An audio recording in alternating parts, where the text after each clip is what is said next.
descendre dans l'arène directement. On va parler conciliation et répondre à la question que Vincent posait pour le thème de cette conférence, conciliation, remède miracle aux difficultés des entreprises. Avec moi, je vais demander qu'ils me rejoignent 4 acteurs de cette procédure particulière. Pour commencer, et je vais vous demander de les applaudir tous très chaleureusement, Dominique Paul Vallée, délégué général à la prévention des difficultés des entreprises. Pierre-Dominique Rouillère, responsable des affaires spéciales BNP Paribas. Vous la connaissez, Sabrina Cohen, vice-présidente de la compagnie régionale de Paris. Carole Martinez, je ne l'ai pas vue arriver, j'espère qu'elle est là. Administrateur judiciaire, elle est là, merci. On l'applaudit. Et Gisèle Ruiz-Villena, responsable du contentieux amiable et judiciaire aux URSSAF Île-de-France. Mettez-vous. Je vous en prie, asseyez-vous. Oui, Carole, vous pouvez vous mettre au milieu.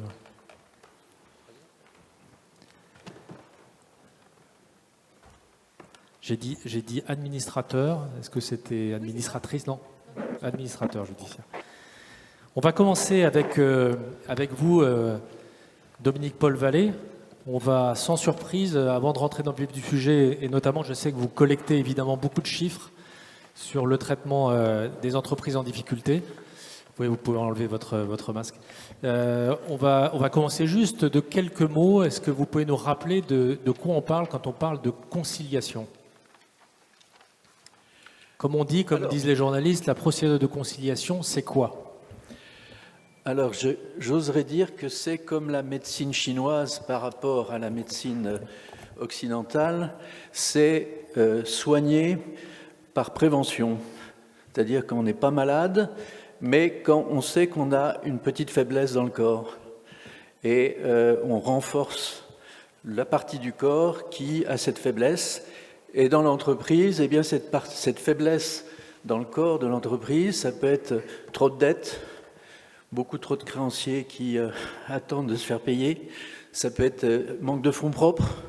Ça peut être des querelles entre associés qui empêchent l'entreprise d'avancer. Et eh bien, le chef d'entreprise qui fait confiance à la médecine asiatique ou chinoise, eh bien, il va voir le juge longtemps, enfin un certain temps, avant d'avoir le mal très grave, c'est-à-dire la cessation des paiements, qui l'oblige à ce moment-là d'aller aux urgences. Les urgences, eh bien, c'est souvent la procédure collective.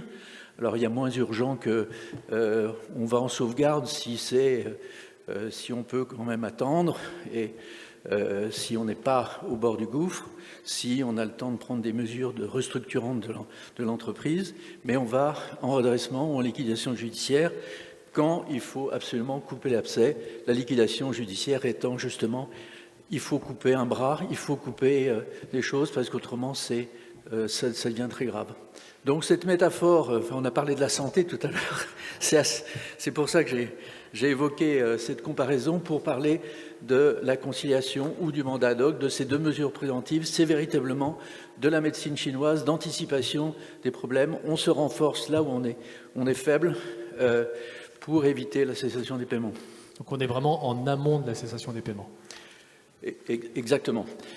Vous vouliez quelques chiffres? Alors oui, est-ce qu'on sort on a parlé, André Comte-Sponville en a parlé largement, on est toujours, mais on espère qu'on sort d'une période vraiment bien particulière pour nous tous et pour les entreprises évidemment. Est-ce que vous pourriez nous communiquer, je sais que vous collectez plein de chiffres, les chiffres, notamment ce qui est intéressant, c'est l'évolution de ces chiffres cette année. Alors j'imagine 2021 versus 2020, des conciliations, France, Paris, Île-de-France. Alors, au niveau de Paris, la progression n'est pas énorme parce que nous avions déjà une grosse avance. On représentait presque, en conciliation, pratiquement 15% de la France. Et c'est plus de 50% de l'Île-de-France. Donc, on a eu une progression d'une vingtaine de pourcents, ce qui est quand même important. Par contre, sur l'ensemble de la France, j'ai été très, très étonné, pratiquement 50% de progression. Et chose un peu surprenante, ce sont les mandats ad hoc qui ont une progression de 60% pratiquement, et par contre les conciliations beaucoup plus faibles. Alors qu'à Paris, c'est la conciliation qui est toujours à 70% et qui a une progression de plus de 20%. Et l'Île-de-France, l'Île-de-France, on représente à peu près la moitié de l'Île-de-France. On est un seul tribunal sur les 9, mais on représente 50% de l'ensemble des tribunaux, de l'activité en prévention. Alors pour vous donner un chiffre en valeur absolue, la France, c'est 5100 prévention, avec là une majorité de mandats ad hoc. L'Île-de-France, c'est 700 et Paris, c'est 312, 313. Est-ce que vous auriez aussi des chiffres sur les raisons des demandes de conciliation et puis aussi sur les résultats de ces conciliations ? Alors, effectivement, on tient une statistique assez précise des raisons pour lesquelles les gens viennent nous voir. En fait, pratiquement 40% des entreprises viennent nous voir parce qu'elles manquent de fonds propres. Donc des recherches de financement bancaire, mais aussi financement adossement, éventuellement intégration dans un plus grand groupe. Ensuite, ce sont et c'est assez particulier à cette période de la Covid, ce sont les bailleurs. Négociation avec les bailleurs, parce qu'on n'a pas réussi à avoir tout seul un accord, et il nous faut le renfort d'un professionnel de la conciliation, de la négociation, et ça, c'est à peu près 30% des entreprises qui sont venues nous voir en 2020 et 2021, qui viennent pour des dettes locatives qu'ils n'arrivent pas, dont ils n'arrivent pas à s'en sortir. Ensuite, c'est les emprunts bancaires, évidemment, mais c'est très en deçà, parce qu'il faut le dire, les banquiers sont quand même des gens qui ont une conscience pour négocier. Il y en a des durs, maître Martinez n'est pas tout à fait d'accord avec moi, mais elle en parlera. Mais on a l'impression quand même que la notion d'accord de place aide, et c'est un fait, au niveau des chiffres, on a beaucoup moins d'ouverture, de conciliation à cause des bancaires. Ensuite, il y a les créanciers fiscaux et sociaux qui sont importants, mais comme il y a eu beaucoup de générosité de l'URSSAF pendant ces 2 dernières années, c'est très en deçà par rapport à ce qu'on a connu en 2019, où les créanciers publics représentaient une justification importante pour ouvrir une conciliation. Et non seulement la Covid, mais il y a peut-être eu aussi, et Madame l'expliquera, une évolution dans la façon de travailler de ces organismes. Nous, on voit les inspecteurs en audience de procédure collective et on voit une grande maturité de la part de ces inspecteurs de l'URSSAF ou du fisc dans la compréhension de ce qui se passe dans une entreprise. Alors au niveau il y a d'autres raisons, des conflits d'associés et autres, donc je passe sur les détails. On vient aussi nous voir pour être payé du CICE ou du CIR. C'est quand même fort de café d'être obligé d'ouvrir une conciliation pour se faire payer d'un droit. Une entreprise qui est basiquement, et on a beaucoup de start-up, puisque un autre chiffre important, 76% des entreprises qui viennent nous voir ne sont pas des grosses entreprises, ce sont des TPE et PME. Et beaucoup d'entreprises de high-tech.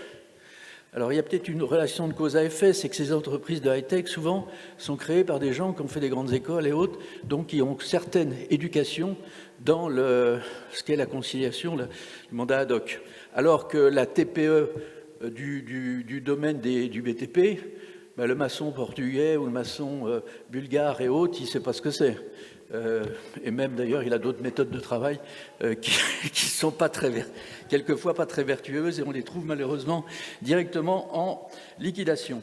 Donc, beaucoup de start-up et qui sont effectivement ont des problèmes de trésorerie dus au fait qu'ils comptaient beaucoup sur le CIR, qui n'arrivent pas.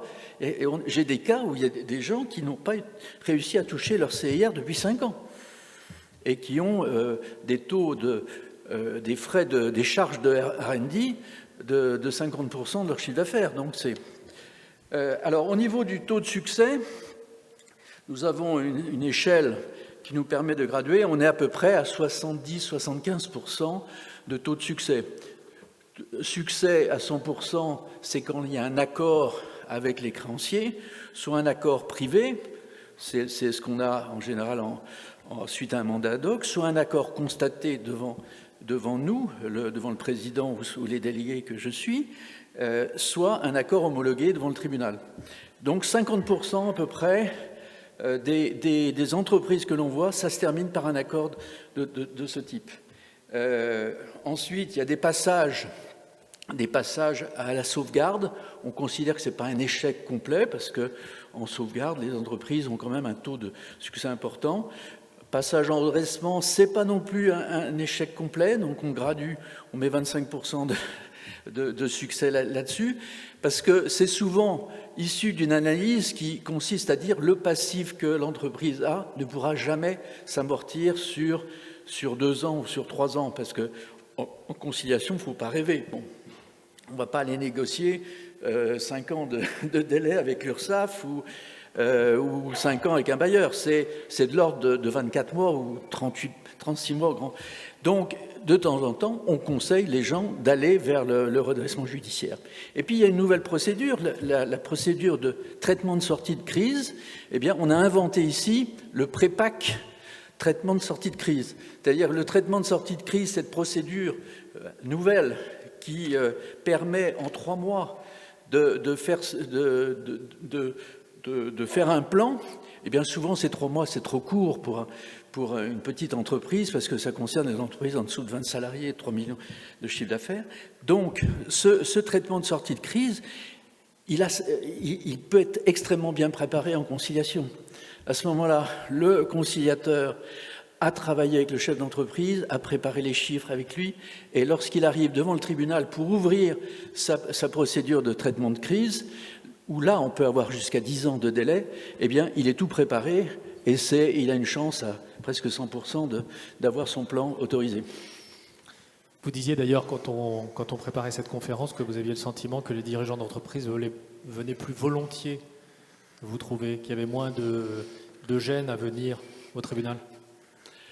Alors, on dit toujours qu'il y a d'abord, il y a un déni pour le chef d'entreprise, un déni de sa situation. Donc, il faut vraiment qu'il ait des amis convaincants qui sont déjà passés par la prévention. Et il y en a qui parlent lorsqu'ils ont eu dans tous les tables rondes, il y a toujours un chef d'entreprise qui va aller raconter que la conciliation, le mandat ad hoc l'a sauvé. Donc il y a de plus en plus un bruit de fond extrêmement favorable qui fait qu'il y a de moins en moins il y a des chefs d'entreprise qui osent venir. On a aussi, suite au confinement de la Covid, à partir du 17 mars 2020, on a pratiqué les audiences d'ouverture en visio. Les portes du tribunal se terminaient le 16, le 17, on faisait les audiences, les entretiens d'ouverture à partir de chez nous. Et il faut reconnaître, c'est surtout valable dans les petites villes de province, le chef d'entreprise le tribunal en plein centre du village va au tribunal, eh bien toute la ville, ça m'a été rapporté par un expert comptable de Blois, c'est le président de l'IFEC, qui me disait tout le village, toute la ville de Blois, c'est pas un village, la petite ville de Blois, sait que M. Duchemol a des problèmes puisqu'il est rentré au tribunal.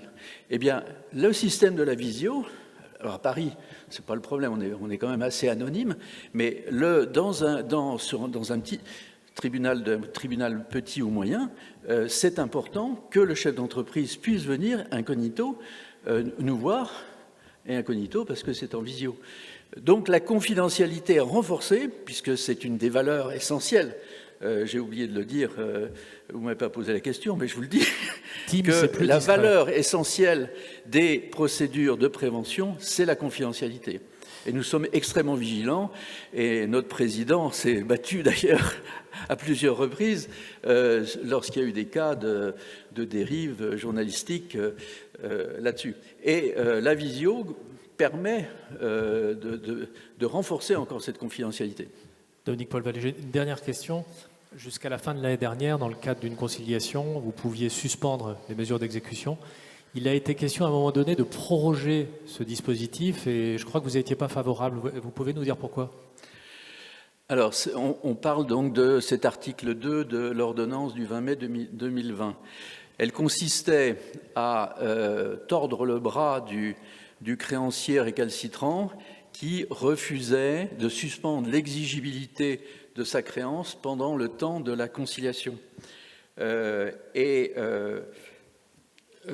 S'il refusait effectivement de suspendre l'exigibilité, eh bien le débiteur était en droit de l'assigner, de faire une requête, devant nous, les juges de la prévention, pour que non seulement on suspende l'exigibilité, ce qu'il n'avait pas voulu faire spontanément, mais qu'on interdise toute mesure judiciaire passée, enfin toute conséquence des mesures judiciaires passées, donc les exécutions, par exemple la résiliation d'un bail, terminé, même s'il y avait eu un jugement au tribunal judiciaire, et puis toute nouvelle opération. Et ça pour à la fois des créances échues ou des créances que l'on prévoyait d'échoir pendant la durée de la conciliation. Et ça se faisait sans contradictoire. Et on s'est rendu compte que ça biaisait complètement l'esprit de la conciliation. C'était très efficace parce que, Maître Martinez le dira peut-être, dans ces périodes, il faut aller très vite, et puis c'est complexe et autres. Donc de temps en temps, le récalcitrant qui fichait en l'air tout l'esprit de la conciliation, parce que les autres le savent, s'il y en a un qui veut pas suivre, les autres peuvent en profiter pour traîner les pieds. Donc c'était très efficace à une certaine époque, mais ça biaisait complètement l'esprit de la conciliation. Donc, on trichait un petit peu. Je ne sais pas si le président l'assume. On disait aux débiteurs, soyez gentils, invitez le créancier à notre entretien, mais c'est vous qui invitez, ce n'est pas par le greffe, c'est pas par un... Invitez-le à venir pendant notre entretien.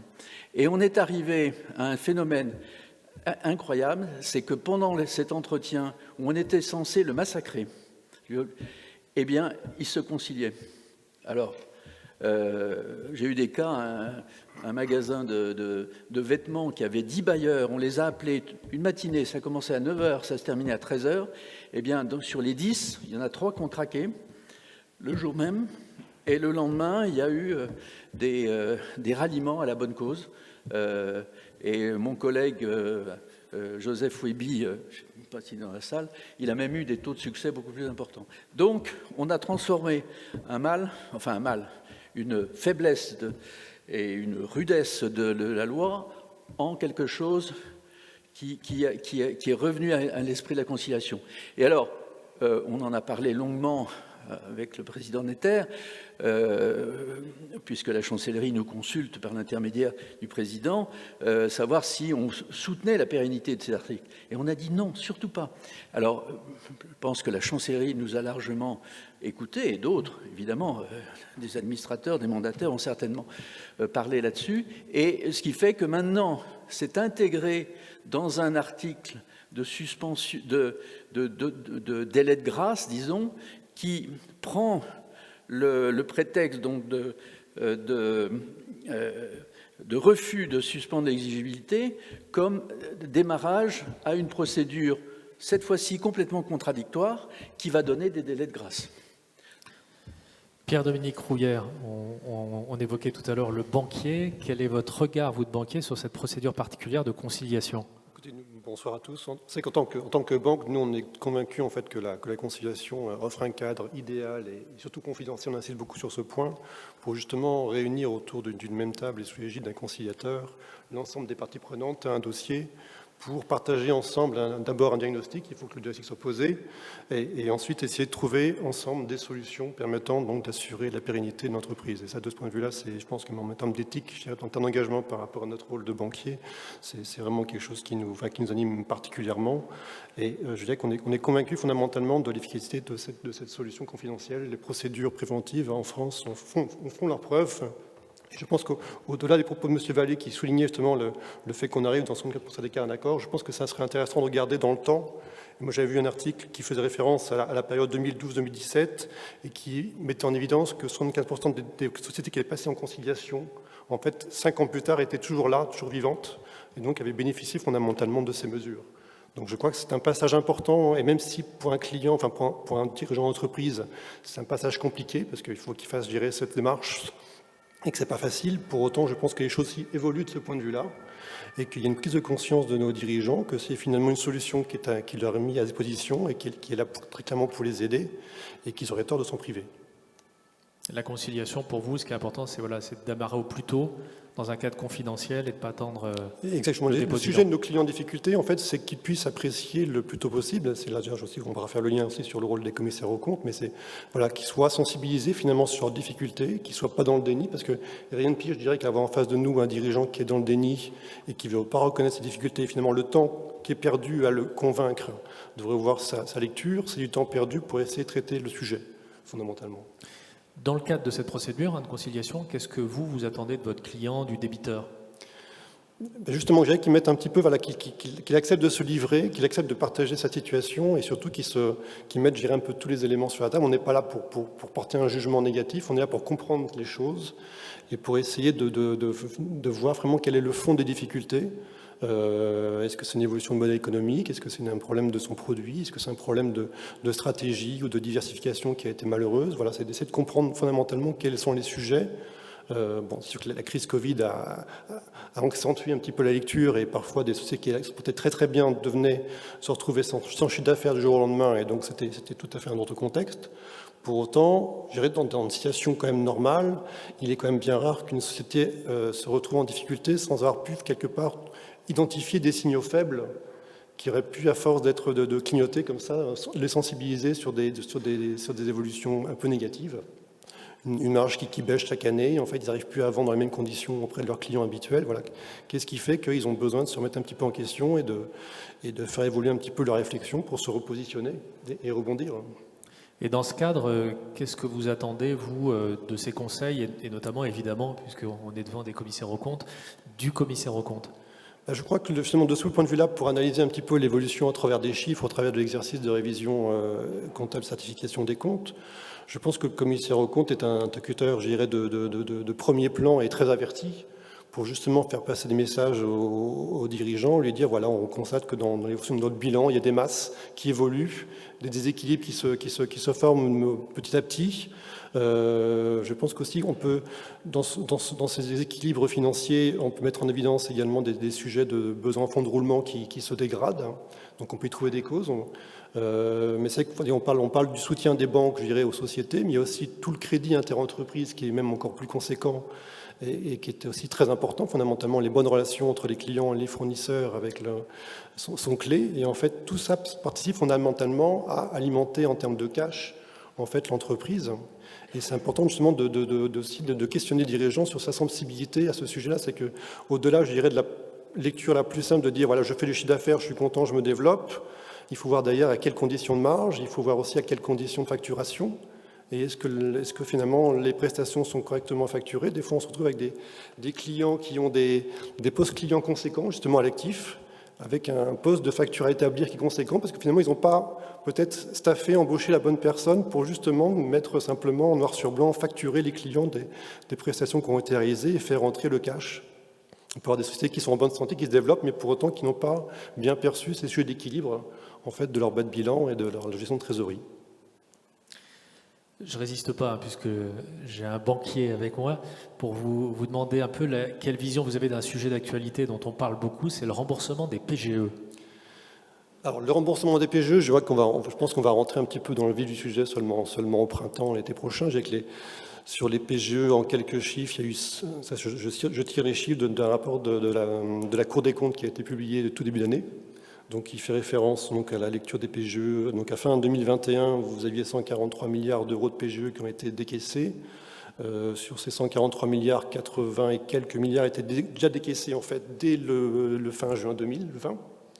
Ensuite, il y a eu sur la fin de l'année, donc on est arrivé fin 2020 à 120 millions de PGE, ce qui fait que sur 21, en fait, ont été décaissés qu'une vingtaine de millions de plus sur l'année. Donc on voit bien que le phénomène a été très, très concentré fondamentalement sur la phase donc, de premier confinement et de passage de l'été 2020.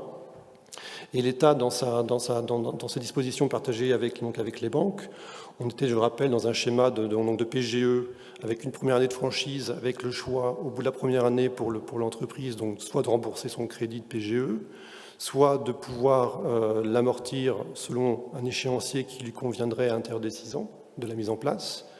Entre-temps, il y a eu donc les nouveaux confinements, les nouvelles dégradations sanitaires qui ont fait que le ministère de l'économie donc, a poussé pour que les banques acceptent une deuxième année de franchise pour les sociétés qui le souhaitaient. Ce qui fait que, voilà, partant, j'irais de PGE mis en place principalement au printemps-été 2020, fondamentalement, on va arriver à ces 2 années de gel, donc d'ici le printemps-l'été 2022, et donc on va rentrer maintenant, je dirais, dans le vif un peu du sujet en termes de remboursement. En parallèle de ça, donc, il y a quand même des arrêtés qui ont modifié le premier arrêté du mois de mars 2020, qui sont très intéressants pour nous également en tant que prêteurs et dans le monde du restructuring. C'est le premier qui est publié, donc c'est le 8 juillet 2021, qui a considéré que certaines entreprises ne pourraient pas en fait rembourser dans les 6 ans, puisqu'en fait en donnant 2 ans de gel, finalement vous concentrez les amortissements sur les 4 années suivantes, et ça commence aussi à être un peu lourd, sachant que souvent les entreprises étaient déjà endettées au titre de leur crédit de fonctionnement classique et d'investissement classique.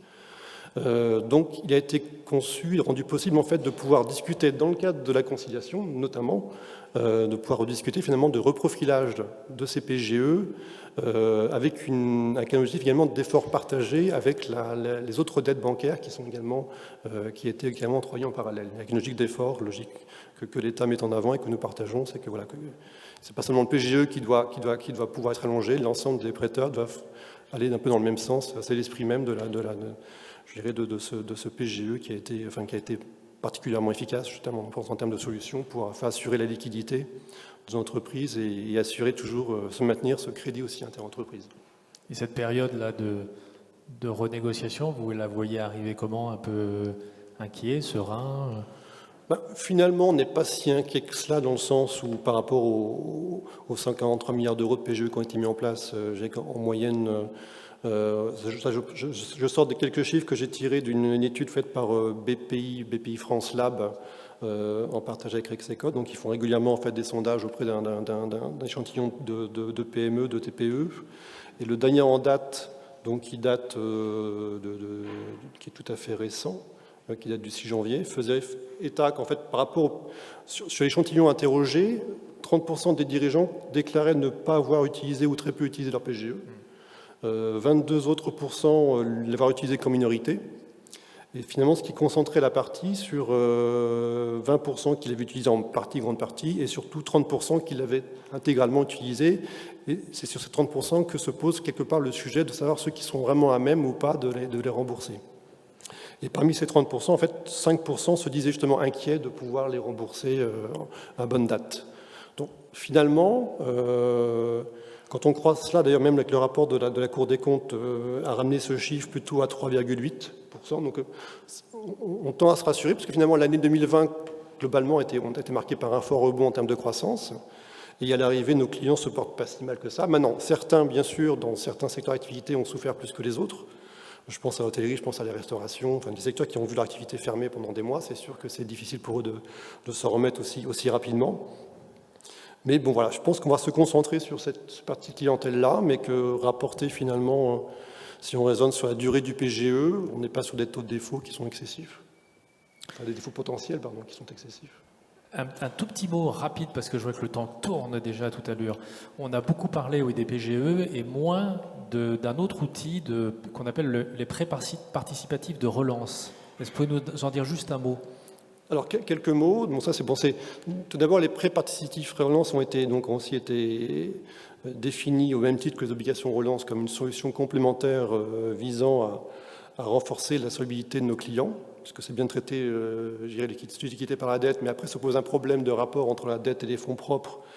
Et donc, l'idée derrière cela, c'était de pouvoir permettre à des entreprises de bénéficier de solutions via le prêt participatif, donc qui est un élément de quasi-fonds propres, avec une durée ce sont des prêts à 8 ans avec 4 ans de franchise, 4 ans d'amortissement. Donc essayer de consolider un petit peu la structure. Maintenant, il faut bien comprendre, c'est que ces prêts-là sont destinés plutôt à financer des projets de développement, des projets d'investissement productif, de modernisation, de transition énergétique, de croissance externe. Donc déjà, ils vont s'adresser à une clientèle d'entreprise qui a quand même de bons fondamentaux. Donc autant le PGE a été distribué très largement, autant les PPR par définition seront distribués sur une cible de clientèle moins large. L'objet du PPR n'est pas de financer du renforcement de besoins en fonds de roulement, n'est pas de financer des opérations plutôt patrimoniales, capitalistiques, des LBO, des refinancements ou des crédits relais. Donc c'est déjà plus ciblé, il faut déjà qu'il y ait un vrai sujet d'investissement, il faut qu'il y ait un business plan aussi qui soit produit. Donc c'est pas aussi simple, je dirais, finalement de demander un PPR que de demander un PGE. Donc c'est aussi pour ça que ça prend plus de temps. Les quelques chiffres que j'ai pu obtenir en interne chez nous, chez BNP Paribas, c'est globalement, on a étudié, nous, sur l'année 2020, donc à fin 2020, un peu plus de 500 millions d'euros de prêts participatifs. Et comme on travaille bien sûr avec la BPI, donc on a une plateforme qui permet de voir un petit peu quels sont les volumes. Et en fait, on représente 40%. Ça veut dire qu'aujourd'hui, vous avez eu à peu près 1,2 milliard, 1,3 milliard de PPR qui ont été étudiés. Cette mesure, qui se voulait exceptionnelle, dans un premier temps, avait vocation à s'arrêter au 30 juin 2022. J'ai lu pas plus tard que ce matin, en fait, qu'il y avait des discussions en cours pour essayer de reporter ce dispositif jusqu'à fin décembre 2023. Donc, ce qui devrait pouvoir permettre de pouvoir le distribuer davantage. Maintenant, bon, je ne pense pas qu'on va pouvoir retrouver les mêmes volumes d'activité. Enfin, il ne faut pas espérer autant de contributions que les PGE. Beaucoup plus ciblé sur le développement. Voilà, tout à fait. Sabrina Cohen, on a évoqué un tout petit peu le rôle du commissaire aux comptes. Est-ce que vous pouvez nous donner votre vision, vous, de votre rôle dans le cadre d'une conciliation ? Alors, le commissaire aux comptes, bien entendu, se doit de respecter la procédure d'alerte. Quand on parle d'entreprise en difficulté, tout de suite, on a ce réflexe de penser procédure d'alerte.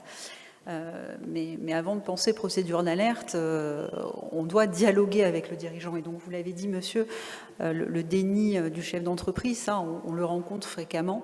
Et c'est très important en tant que commissaire aux comptes, donc d'instaurer ce dialogue et surtout de faire preuve de pédagogie et de l'amener éventuellement sur des procédures amiables telles que le mandat ad hoc ou la conciliation. Ça fait partie de notre rôle, notre plus-value, de dialoguer avec le dirigeant et de lui faire prendre conscience des difficultés qu'il pourrait rencontrer. Ça ne veut pas dire forcément s'immiscer dans la gestion et ça ne veut pas dire ne pas respecter aussi notre procédure d'alerte si on doit la lancer. Donc après, une fois que la procédure de consignation est lancée, donc là, le secret professionnel est délié vis-à-vis du président de tribunal de commerce. On est même informé dans le cas d'une consignation, à la différence d'une procédure de mandat ad hoc. Ah bon, alors maintenant oui. Donc en réalité, donc le dialogue aussi doit s'instaurer avec l'ensemble des parties prenantes. Et par contre, nous ne sommes pas déliés vis-à-vis donc du conciliateur et vis-à-vis des éventuels experts qui seraient nommés. Donc voilà, donc le secret professionnel est bien encadré dans le cadre de ces procédures de conciliation. Et la procédure d'alerte doit cesser dans les sociétés commerciales lorsqu'elle est lancée. Donc ça, il faut faire bien attention à ce point-là et suivre bien entendu tout au long de la procédure de conciliation donc ce qui va se passer en qualité de commissaire aux comptes au sein de l'entreprise. Un tout petit mot peut-être en passant du commissariat aux avantages particuliers. Oui, alors c'est une mission un petit peu spécifique que l'on peut rencontrer dans le cadre de certaines conciliations. Notamment lorsqu'il y a des restructurations un petit peu lourdes, et ça va concerner plutôt des grandes entreprises, lorsque certains créanciers en fait vont devenir actionnaires et vont se voir attribuer des avantages particuliers, on va devoir désigner un commissaire aux avantages particuliers qui ne va pas être le commissaire aux comptes de l'entreprise, mais qui va être vraiment un commissaire aux comptes différent, qui va mener une mission ponctuelle, il va devoir être indépendant, ne pas avoir presté dans les 3 ans qui précèdent, et il va devoir apprécier la licité de ces avantages qui sont octroyés dans le cadre de cette restructuration et également donc s'intéresser à l'égalité des actionnaires. Voilà. Donc c'est un petit peu particulier, ça concerne plutôt vraiment les conciliations dans le cadre de grandes entreprises, mais en tout cas ça existe et voilà, ça nécessite d'être cité. Je vais vous poser une question. Alors, certains représentants de votre profession regrettent des fois en disant finalement, nous, commissaires aux comptes, on n'est pas assez présents. Beaucoup de confrères estiment que sur les procédures de conciliation notamment, c'est plus à l'expert comptable d'assister son client. Quel est votre avis? Qu'est-ce que vous avez envie de dire là-dessus? Alors c'est vrai qu'on va plutôt penser à nous pour des procédures d'alerte, pour attester certains ratios, certains covenants dans le cadre de la mission d'audit légal, et on ne va pas forcément avoir le réflexe de désigner un commissaire aux comptes. Pourquoi? Parce que le marché est bien trusté par des grands réseaux ou des cabinets de restructuring, notamment sur les conciliations de grande envergure avec des entreprises de taille significative. Mais comme vous l'avez dit, Monsieur le Président, de plus en plus de TPE sont concernés par les conciliations, donc il faut avoir le réflexe de penser à nous.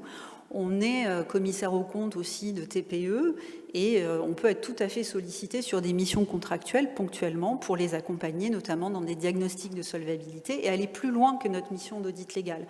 Donc ça, je dirais qu'il faut qu'on acculture nos membres commissaires aux comptes, mais à la CRCC de Paris, on a mené beaucoup d'événements, beaucoup de formations, beaucoup de webinaires pour acculturer nos membres à cette spécificité de la procédure collective ou même procédure amiable. C'est pas connu de tous les commissaires aux comptes, mais on va y venir.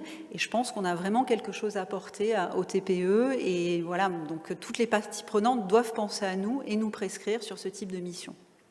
Je fais une petite parenthèse d'ailleurs, alors sans vouloir remuer le fer dans la plaie, mais il y a eu beaucoup d'acteurs de la procédure qui, lors de ces préparations de conférences, ont regretté que finalement les commissaires aux comptes ne soient plus en général dans les petites structures. C'est le fameux relèvement des seuils. Tout à fait, tout à fait. C'est vrai qu'avec la loi Pacte, nous ne sommes plus présents dans certaines structures et c'est regrettable, notamment quand ces structures sont en difficulté. Mais rien n'empêche de désigner un commissaire aux comptes ponctuellement, comme ça peut être le cas dans le cadre de levée de fonds de start-up. On va désigner des commissaires aux comptes pour des missions ponctuelles.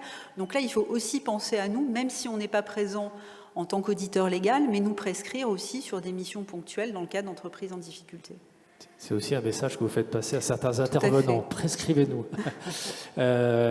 Pour ces missions, vous avez besoin d'outils et j'aurais voulu que vous nous présentiez un nouvel outil qui permet un calcul de solvabilité. Alors, j'espère que je prononce bien, c'est VizNow. Voilà, VizNow, donc c'est un outil que nous avons créé à la CRCC de Paris, qui est basé sur Microsoft BI, donc tout ce qui est data visualisation. Et donc c'est un outil qui va donner les moyens aux commissaires aux comptes justement d'aller sur ces missions de diagnostic de solvabilité, de prévisionnel. Donc l'objectif de cet outil, c'est vraiment à partir de FEC, donc fichier d'écriture comptable, qui sera automatiquement intégré dans l'outil, d'avoir des états qui sont délivrés automatiquement, sans passer trop de temps sur l'historique. Donc on va avoir vraiment les 3 dernières années de la vie de l'entreprise, aussi tenter que la compta est à jour, parce que parfois on peut voir aussi que la compta n'est pas toujours à jour, mais sur des FEC définitifs, en tout cas, on pourra restituer un certain nombre d'informations pertinentes et à partir de ces informations historiques pertinentes, apprécier la cohérence des prévisionnels qui seront à construire bien entendu avec le chef d'entreprise. Donc cet outil est gratuit. Il est il est assorti quand même d'une formation qui est payante, voilà, qui ne coûte pas très très cher. Donc vraiment, n'hésitez pas, allez-y. Il a été quand même pas mal plébiscité ces dernières années. On fait beaucoup de buzz sur les réseaux sociaux à ce sujet. Et on l'offre d'ailleurs aux jeunes inscrits. Donc on offre à la fois l'outil, mais également donc la formation. Et l'objectif, c'est vraiment de promouvoir toutes ces missions nouvelles pour le commissaire aux comptes. Et c'est vrai que c'était là aussi une préoccupation majeure qui ressortait de ces temps de préparation. Moi, ça m'a marqué de dire c'est gentil, tous ces petits prévis qui sont faits par le client, etc. Mais nous, on veut des choses vraiment sérieuses qui étaient faites avec des professionnels. Et même, je crois que c'est Dominique Paul Vallée qui disait moi j'aimerais bien l'avoir sous Excel pour pouvoir changer les données et faire mes simulations. Donc c'est important d'avoir des éléments financiers qui viennent des conseils du chef d'entreprise. Carole Martinez. Vous êtes, donc je le disais, administrateur judiciaire, vous baignez dans les procédures de traitement des difficultés et de prévention toute la journée. Est-ce que vous pouvez nous dire, en synthèse, finalement, nous faire un tour d'horizon de ce dont ont besoin les juges pour arriver à un bon accord? Alors, votre question, c'est pas forcément le juge, en l'occurrence, dans notre monde de la prévention. Le juge, il va intervenir au départ, pour l'ouverture, donc les conditions d'ouverture. Donc, pour revenir à votre sujet commissaire aux comptes, c'est les conditions d'ouverture. Je rappelle qu'il faut ou ne pas être en état de cessation des paiements ou être en état de cessation des paiements depuis moins de 45 jours. Donc là, ce que vous disiez, madame, sur votre diagnostic de solvabilité, on est pile poil là-dedans. Donc on est toujours dans une notion de trésorerie, puisque dans notre monde à nous, la trésorerie est quand même essentielle pour justement qualifier cet état de cessation des paiements.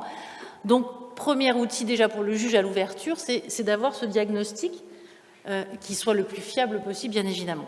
Et où on en est, quoi? Pardon? Où on en est, vraiment? Alors, on a un peu tout. Maintenant, il y a quand même une éducation qui a été faite depuis quand même des années, et je pense que vous pourrez le confirmer, Monsieur le Président, on a quand même maintenant des dossiers qui sont plutôt bien préparés. Alors évidemment, tout ça, ça fait partie d'une équipe. Pour revenir à votre question, tout ça est un tout petit monde. Quand le président Vallée vous dit qu'il y a 5000 procédures en France, mais c'est rien, dont 315 à Paris. Enfin, tout ça est extrêmement petit et extrêmement confidentiel.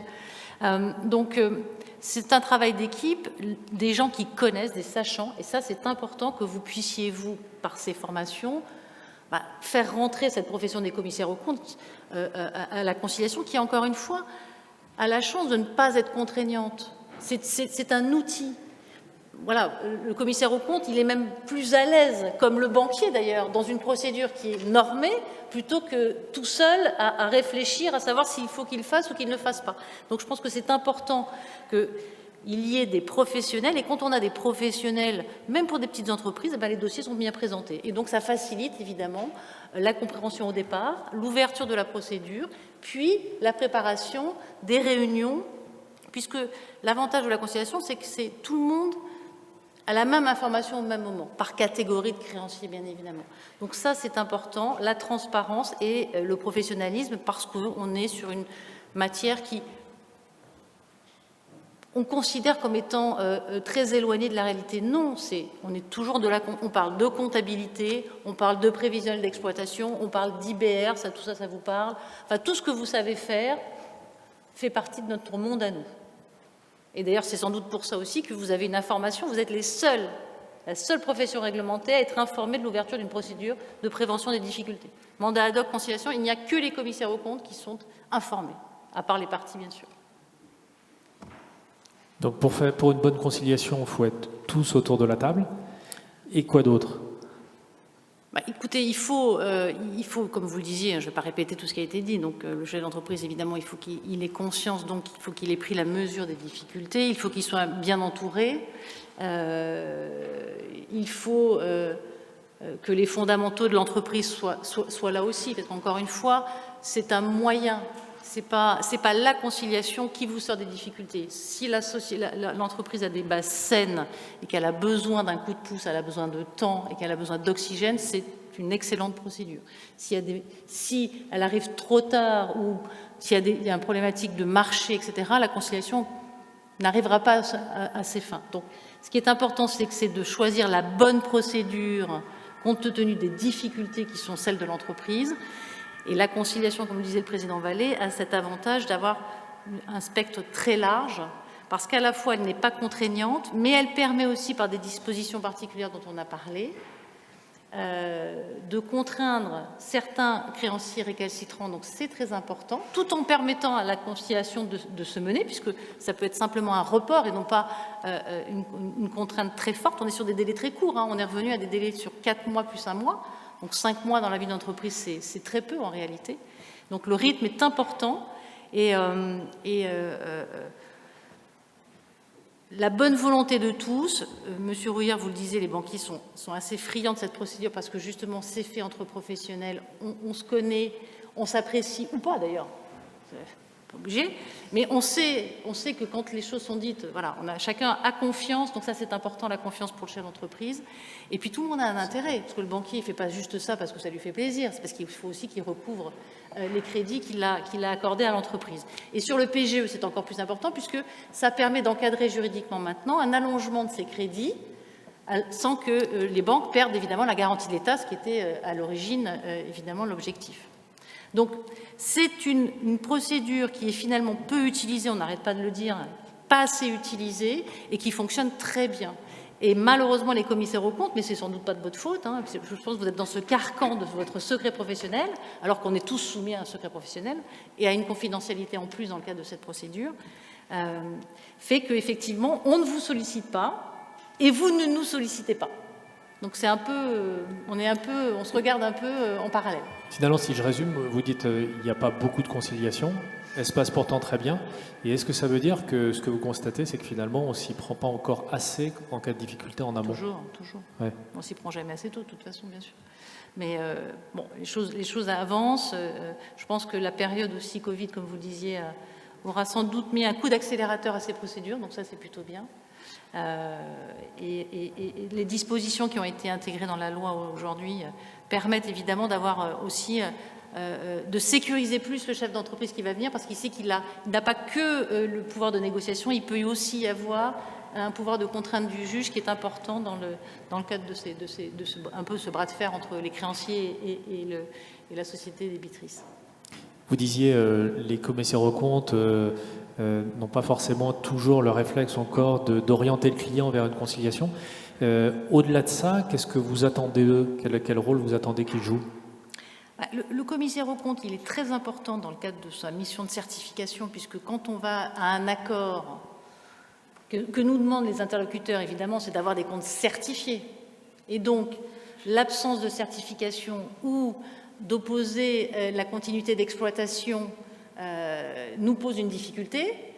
Donc il faut qu'on arrive à avoir un dialogue, ne serait-ce qu'un dialogue. Un dialogue, ça ne change rien au secret professionnel de chacune des professions.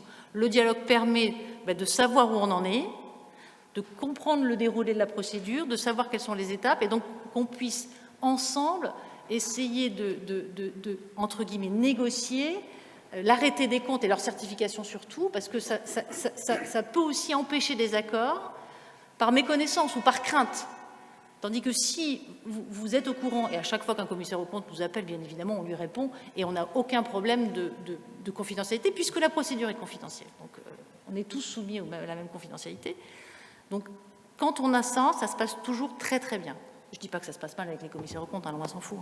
Mais c'est vrai que la certification des comptes, c'est un élément essentiel dans le cadre de nos accords, puisque pour les banquiers, c'est un élément extrêmement important dans leur process. Donc, c'est indispensable. On ne peut pas passer outre une certification. C'est ce que j'allais demander à Pierre-Dominique Rouillère. Qu'est-ce que ça représente pour vous, la signature du commissaire aux comptes? La signature d'un commissaire aux comptes est très importante pour nous. On a toujours intérêt à lire les rapports spéciaux, les rapports généraux des commissaires aux comptes et les réserves éventuelles qui peuvent être amenées donc à qualifier. Et on y attache beaucoup d'intérêt et d'importance, parce que c'est la validité, la qualité, la fidélité des comptes est pour nous primordial en tant que qualité de prêteur. Sabrina, je le redis, alors est-ce que j'ai bien compris, il n'y a pas de sujet de secret professionnel en la matière?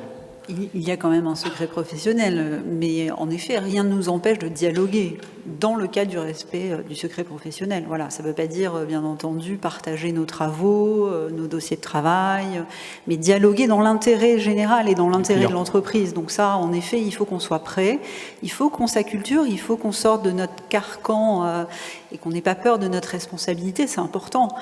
Très souvent, quand une société est en difficulté et qu'on lance la procédure d'alerte, c'est particulier pour nous, c'est un moment délicat. Donc, il faut qu'on arrive à sortir en effet de ce carcan-là et qu'on regarde l'intérêt général de l'entreprise et tout en respectant bien entendu le secret professionnel, qui existe tout de même.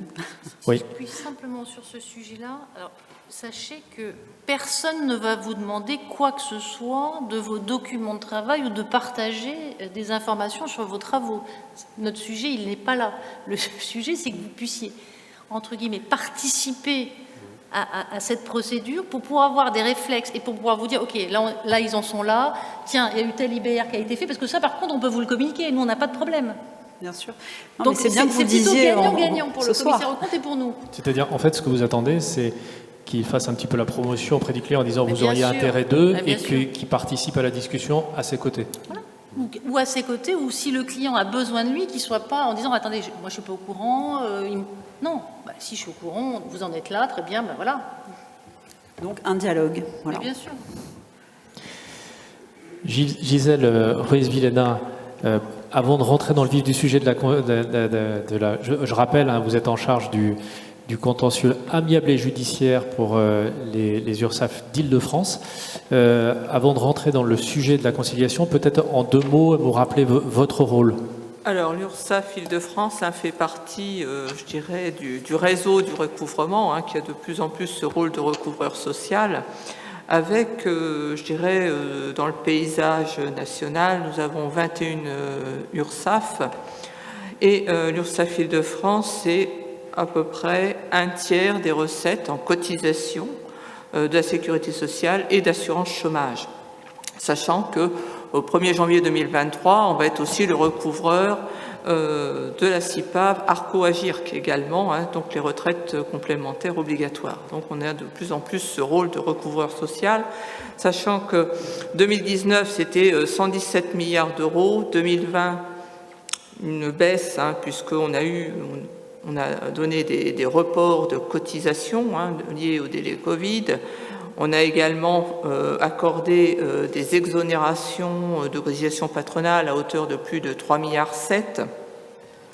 Donc on était sur un désencaissement de l'ordre de 108 milliards, avec une embellie en 2021, puisqu'on est revenu à 115 milliards d'euros, donc peu ou prou le montant qu'on avait en 2019. Sachant que nos taux de reste à recouvrer à l'heure actuelle sont assez importants, on est à 3,72%, alors que d'habitude la branche du recouvrement on est en deçà de 1%. C'est la raison pour laquelle on nous confie de plus en plus ce rôle de recouvreur universel sur toutes les contributions liées à la sécurité sociale, au financement de la protection sociale. Alors, tout à l'heure, au niveau des conciliations, 312 conciliations, eh bien, effectivement, les conciliations, l'URSSAF va intervenir dans le cadre de l'octroi de délai de paiement. Et quand on regarde le chiffre 312 conciliations, qu'on le compare au nombre de délais qu'on a actuellement en cours, des délais de paiement, on est sur un volant de 238 000 échéanciers en cours, avec des montants assez substantiels compte tenu de la crise, plus de 3,7 milliards, et on va jusqu'à proposer de façon automatique les délais.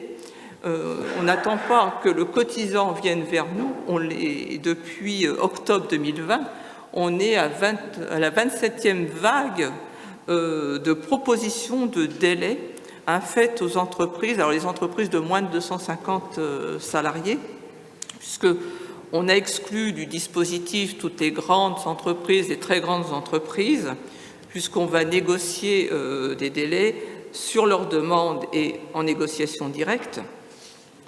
Donc, actuellement, des envois automatisés de délais pour des délais Covid, comportant des contributions, des cotisations patronales, mais également des contributions ouvrières, puisqu'il a été permis, dans le cadre de nos reports de paiement, d'inclure des cotisations ouvrières.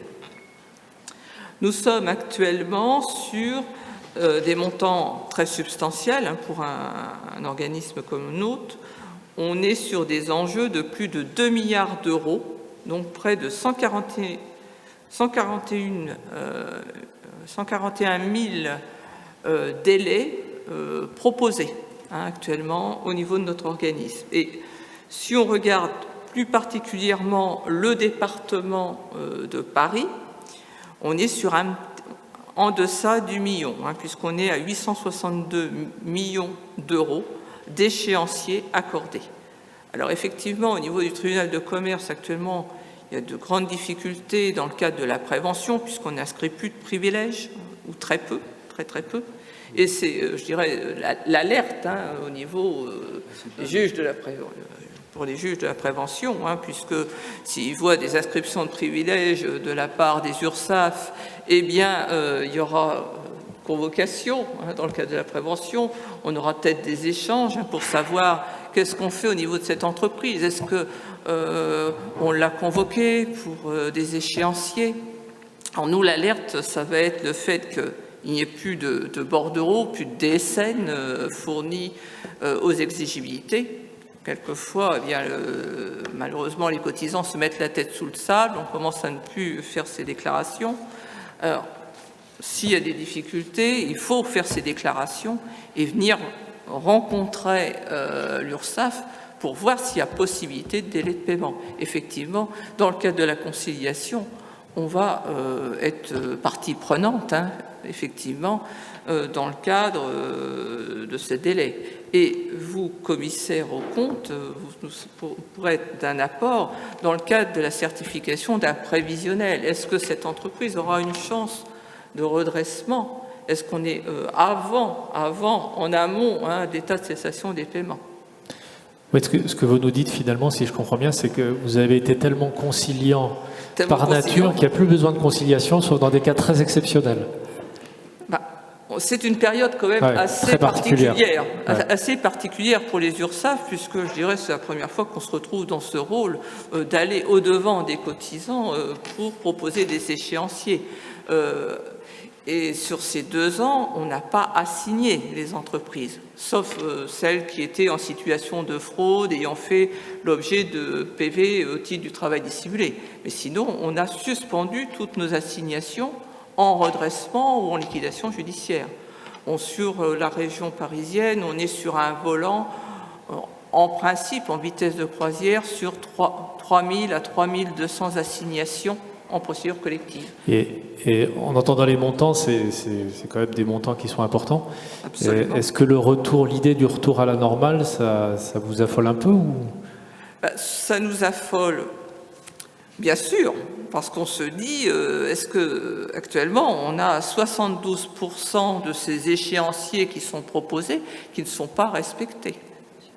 Enfin, qui sont respectés à hauteur de 70%. Donc, qu'est-ce qu'on fait des 28% qui ne sont pas respectés? Donc, on se demande, à la rentrée en septembre, quand certaines échéances vont être passées, que va-t-il se passer? Peut-être des conciliations? Absolument, pourquoi pas? Et si l'entreprise peut nous proposer effectivement des garanties, alors en fonction déjà des autres créanciers, puisqu'il y aura peut-être les banques qui auront déjà accordé des concours, dans le cadre des PGE, etc. C'était ma question, effectivement, si on se replace dans un cadre un peu moins exceptionnel et dans l'idée d'un retour à la normale, il y a conciliation, vous intervenez. Comment ça se passe pour vous? Quelles sont un peu vos exigences? Les exigences, ça va être toujours de pouvoir nous démontrer qu'on va pouvoir payer et l'arriéré, mais également les cotisations en cours. Parce que c'est bien beau de pouvoir régler l'arriéré, mais faut-il ne pas être dans l'escalade d'augmenter le passif. Donc ça va être nous présenter un prévisionnel, démontrer que la trésorerie va pouvoir permettre de payer les cotisations avec la masse salariale si elle ne bouge pas, parce que quelquefois on a quand même des difficultés, on voit qu'il y a certains dirigeants pour autant ne vont pas diminuer leur rémunération assez excessive pour maintenir l'entreprise. Donc je dirais, c'est tous ces éléments que l'URSSAF va apprécier. La capacité de l'entreprise à nous fournir donc un prévisionnel sérieux, donc avec le concours effectivement d'une certification des comptes et d'études de solvabilité sérieuses. Il y a une question qui se pose, il y a une procédure devant la commission des chefs de services financiers. Est-ce que vous pouvez nous en dire un mot? Quel est son intérêt? Dans quel cas elle intervient? Alors, l'intérêt pour l'URSSAF, c'est quand on est plusieurs créanciers. Effectivement, les créanciers publics, donc avec le fisc, ça permet d'avoir, pour l'entreprise, en vitesse, quand on est, je dirais, dans un cursus habituel hors période Covid, eh bien, d'avoir des plans un petit peu plus longs, puisque en principe, l'URSSAF, c'est 12 mois, 24 mois. Là, on est sur de l'exceptionnel, on va à 36 mois, que permet la CCSF. Et ça permet également, quand vous avez un plan CCSF, ça permet pour l'entreprise d'obtenir une remise de majoration de retard beaucoup plus importante, notamment sur la partie loyer de l'argent, au niveau des complémentaires qui sont appliqués, les 0,2% par mois de retard. Eh bien, ça permet d'avoir une remise beaucoup plus importante, puisqu'elle sera à hauteur de 50% minimum des complémentaires. Et si vous êtes sur des délais de paiement habituels honorés, on ne pourra faire que la remise des majorations de retard initiales, c'est-à-dire les 5%, mais on ne pourra pas accorder la remise des 0,2% par mois de retard, puisque les textes vous disent que la remise n'est possible que si vous avez un cas exceptionnel, irrésistible, extérieur. Et les difficultés financières, malheureusement, ne font pas partie de ce bloc. Donc c'est un petit peu une difficulté que nous avons au niveau de la remise de ces majorations de retard in fine, et on est, je dirais, soumis à nos autorités de tutelle, puisque quand vous avez des montants assez importants de majoration de retard, elles sont examinées en commission de recours amiable, et toutes les remises de majoration de retard complémentaire sont vues par nos autorités de tutelle, par la mission nationale de contrôle, qui va examiner si on est bien sur des cas exceptionnels, irrésistibles, extérieurs. Et on a eu beau mettre en avant qu'une entreprise qui a régularisé sa situation, qui a payé son principal, qui a respecté son échéancier, qui a évité une procédure collective, eh bien, elle pourrait quand même avoir cette remise des majorations de retard.